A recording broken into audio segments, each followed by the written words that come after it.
The number one question I get from new patients is cracking my knuckles bad for me? My grandma told me that cracking my knuckles is really bad for me.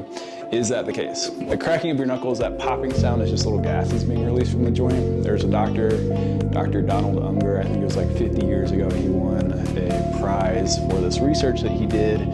He only adjusted the knuckles on his left hand for 50 years and never adjusted the ones on the right hand, so cracking them. But they basically found no significant differences, so crack away, you're not gonna hurt yourself.